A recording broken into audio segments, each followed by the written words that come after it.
सियावर रामचंद्र की जय। प्रिय भक्तों, आज हम रामायण के अयोध्या कांड में दोहा संख्या नंबर 116 से आगे पढ़ेंगे और अब हम मासपरायण 16वां विश्राम से आगे पढ़ेंगे और नवापरायण चौथा विश्राम से आगे पढ़ेंगे। सियावर रामचंद्र की जय। श्यामल गोर किशोर बर सुंदर सुषमा ऐन रामा सुंदर सुषमा ऐन शरद सरबरी नाथ मुखु शरद सरोरुह नैन सियावर राम जय जय राम। मेरे प्रभु राम जय जय राम। श्याम और गौर वर्ण है, सुंदर किशोर अवस्था है, दोनों ही परम सुंदर और शोभा के धाम है। शरद पूर्णिमा के चंद्रमा के समान इनके मुख और शरद ऋतु के कमल के समान इनके नेत्र हैं। कोटि मनोज लजाव निहारे समुखी कहूँ को आही तुम्हारे। सुनी स्नेह मैं मंजुल बानी सकुचि सिय मन महु मुस्कानी। इन चौपाइयों का अर्थ है, हे सुमुखी, कहो तो अपनी सुंदरता से करोड़ों कामदेव को लजाने वाले ये तुम्हारे कौन हैं। उनकी ऐसी प्रेममयी सुंदर वाणी को सुनकर सीता जी सकुचा गई और मन ही मन मुस्काई। तीनहि बिलोकति धरणी दुहु सकोच सकुचति बरबरणी। सकुचि सप्रेम बाल मृग नयनी बोली मधुर बचन पिक बयनी। इन चौपाइयों का अर्थ है, उत्तम वर्ण वाली सीता जी उनको देखकर पृथ्वी की ओर देखती हैं। वे दोनों ओर से संकोच से सकुचा रही है, अर्थात न बताने में ग्राम की स्त्रियों को दुख होने का संकोच है और बताने में लज्जा रूप संकोच है। हिरण के बच्चे के सदृश नेत्र वाली और कोकिल सी वाणी वाली सीता जी सकुचाकर प्रेम सहित मधुर वचन बोली। सहज सुभाए सुभग तन गोरे नामु लखनु लघु देवर मोरे। बहुरी बदनु विधु अंचल ढाकी पियतन चितहि बोह करी बाकी। ये जो सहज स्वभाव सुंदर और गोरे शरीर के हैं उनका नाम लक्ष्मण है। ये मेरे छोटे देवर हैं। फिर सीता जी ने अपने चंद्रमुख को आंचल से ढककर और प्रियतम की और निहार कर बोहें टेढ़ी करके खंजन मंजू तिरछे नैननी पति निज कहूँ तिनहि सिय शयननी। भई मुदित सब ग्राम बधूटी रंकन राय राशि जनु लूटी।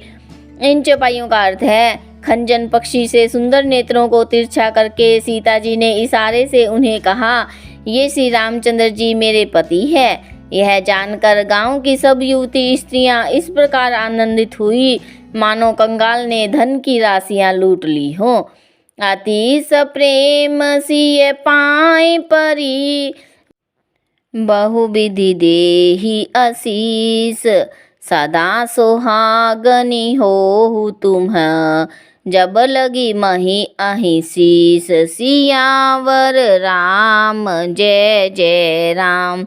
मेरे प्रभु राम जय जय राम। इस दोहे का अर्थ है, वे अत्यंत प्रेम से सीता जी के पैरों पकड़कर बहुत प्रकार से आशीष देती है, शुभ कामना करती है कि जब तक शेष जी के सिर पर पृथ्वी रहे तब तक तुम सदा सुहागन बनी रहो। पार्वती सम पति प्रिय होहूँ देवी न हम पर छाड़ब छोहूँ। पुनि पुनि बिनय करई कर जोरी जो एहि मार्ग फिरिय बहोरी। इन चौपाइयों का अर्थ है, और पार्वती के समान अपने पति की प्यारी हो। हे देवी, हम पर कृपा न छोड़ना।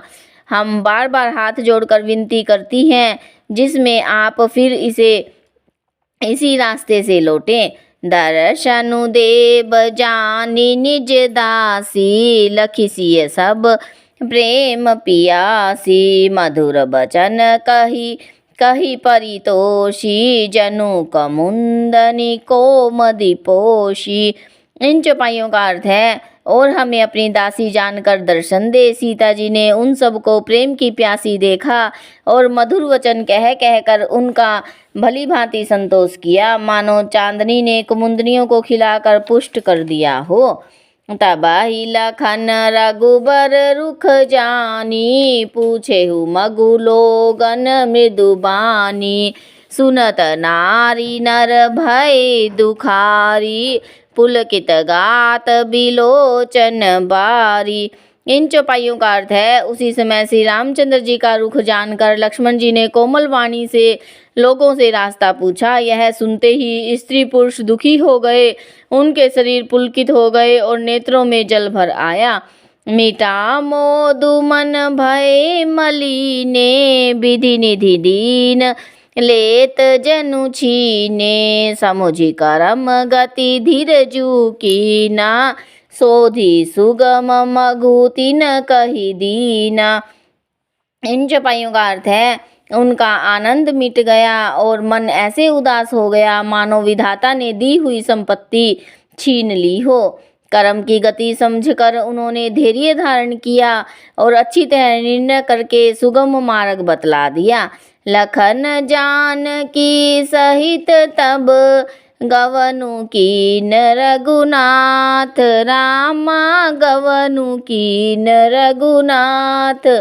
फेरे सब प्रिय बचन कही, लिए लाई मन साथ। सियावर राम जय जय राम, मेरे प्रभु राम जय जय राम। इस दोहे का अर्थ है, तब लक्ष्मण जी जानकी सहित श्री रघुनाथ जी ने गमन किया और सब लोगों को प्रिय वचन कहकर लौटाया, किंतु उनके मनों को अपने साथ ही लगा लिया। सियावर रामचंद्र की जय, कथा विसर्जन होत है। सुनो वीर हनुमान, राम लखन और जानकी सदा करे कल्याण।